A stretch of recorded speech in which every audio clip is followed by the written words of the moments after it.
मेरा नाम प्रियंका है। मैं फर्स्ट ईयर में पढ़ रही हूँ। मेरे बड़े भाई का नाम रशीद है। वह ऑनर्स के तीसरे वर्ष में है। हम दो भाई बहन एक ही यूनिवर्सिटी में पढ़ते हैं। हमारी कक्षाएं सुबह 11 बजे शुरू होती हैं। हम दोनों भाई बहन एक साथ यूनिवर्सिटी जाते हैं। पिताजी और माँ ने विश्वविद्यालय आने जाने की सुविधा के लिए एक मोटरसाइकिल खरीद दिए हैं। भाई मोटरसाइकिल चलाता है और मैं भाई के पीछे बैठकर यूनिवर्सिटी जाती हूँ। और मेरे पास एक मशीन भी है जो कभी मैं अपनी मशीन का इस्तेमाल नहीं करती। मैं नहीं जानती थी कि मेरा भाई एक दिन मेरी मशीन को इतनी अच्छी तरह इस्तेमाल करेगा। मेरे पिता और माँ दोनों सरकारी नौकरी में हैं, इसलिए वे रोज सुबह 8 बजे ऑफिस के लिए घर से निकल जाते हैं। पापा और मम्मी के ऑफिस चले जाने के बाद मैं और मेरा भाई नहाए और तैयार होकर यूनिवर्सिटी चले गए। क्योंकि हमारे घर में एक ही कॉमन बाथरूम है, तो पहले मैं नहाकर तैयार हो जाती हूँ, फिर मेरा भाई नहाने जाता है। आमतौर पर लड़कियों को तैयार होने में थोड़ा अधिक समय लगता है, इसलिए मैं पहले नहाती हूँ। हम दोनों भाई बहन यूनिवर्सिटी चले गए तो घर पर ताला लगा हुआ था। घर के गेट की चाबी हम सबके पास है। मैं और मेरा भाई क्लास खत्म करके शाम करीब 4:30 पर घर आए। शाम को करीब 6 बजे पापा और मम्मी घर आ गए। इस तरह मैंने हर दिन एक निश्चित दिनचर्या के अनुसार बिताया। लेकिन एक घटना ने मेरी जिंदगी पूरी तरह बदल दी। हर दिन की तरह पापा मम्मी भाई और मैंने साथ में नाश्ता किया। मेरे पापा और मम्मी तैयार होकर ऑफिस चले जाने के कुछ देर बाद मैं नहाने के लिए बाथरूम में घुस गई और बाथरूम का दरवाज़ा बंद कर दिया। उस दिन मैंने बाथरूम का दरवाज़ा बंद किया। उसके बाद मैं अपने कपड़े उतारकर साइड में रखने ही वाली थी कि मुझे बाथरूम के दरवाजे के नीचे से एक परछाई आती हुई महसूस हुई। मैं शावर के नीचे खड़ी थी। मैं थोड़ा डरी हुई थी। फिर भी मैंने सोचा कि यह मेरे मन का वहम होगा, और चेहरे पर साबुन लगाते समय मैंने देखा कि बाथरूम के दरवाजे के नीचे एक परछाई घूम रही थी।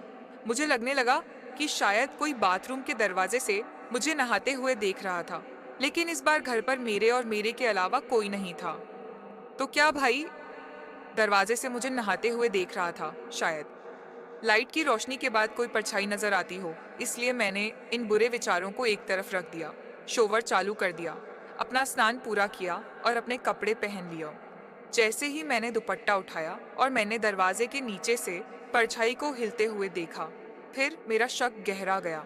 मैं नहाकर अपने कमरे में आ गई और तैयार होने लगी। उधर भाई कुछ देर बाद तैयार हो गया और मुझे यूनिवर्सिटी जाने के लिए बुलाने लगा।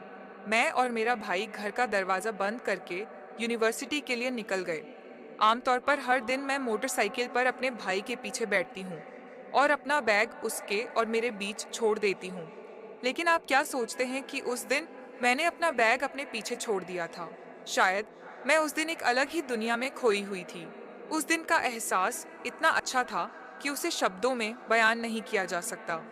अगली सुबह से मैं सोचने लगी कि कैसे यकीन करूं कि मेरे भाई ने मुझे बाथरूम के दरवाजे से नहाते हुए देख लिया था या नहीं। बहुत सोचने के बाद मुझे एक विचार आया। मेरे पापा और मम्मी के ऑफिस चले जाने के बाद मैंने अपने मोबाइल कैमरे में वीडियो रिकॉर्डिंग चालू की और उसे बाथरूम के बाहर ऐसी जगह छोड़ दिया जहां अगर कोई मुझे बाथरूम के दरवाजे के बाहर लीक से नहाते हुए देखे तो उसकी रिकॉर्डिंग हो जाए।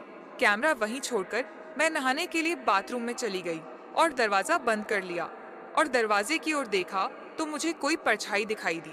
नहाने के बाद मैं बाथरूम से निकली और अपना मोबाइल फ़ोन लेकर अपने कमरे में चली गई।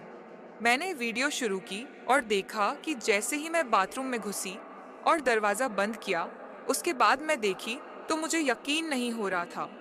उसके बाद मैं और मेरा भाई विश्वविद्यालय के लिए निकले। मैंने भाई को मोटरसाइकिल के पीछे से गले लगा लिया और सोचने लगी कि भाई को अपना वीडियो कैसे दिखाऊं। तब भाई ने कहा, बाइक पर डरती हो क्या?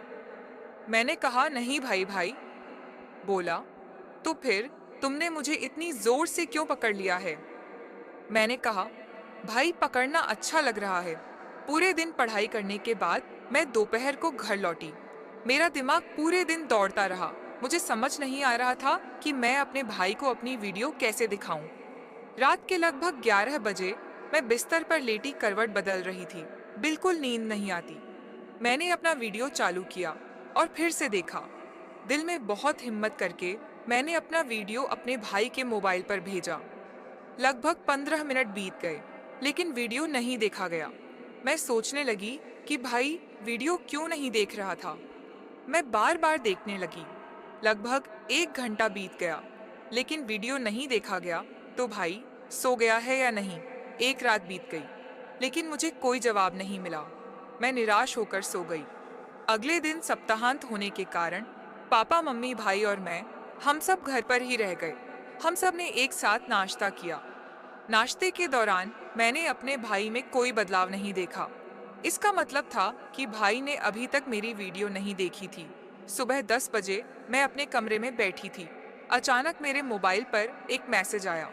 मैंने मोबाइल फ़ोन उठाया और देखा कि मेरे भाई ने एक मैसेज भेजा था। भाई का मैसेज देखकर मेरी धड़कनें बढ़ने लगी। भाई ने मेरा वीडियो देखा। मैंने भाई के संदेश का उत्तर दिया और वीडियो भेजते ही देखा गया।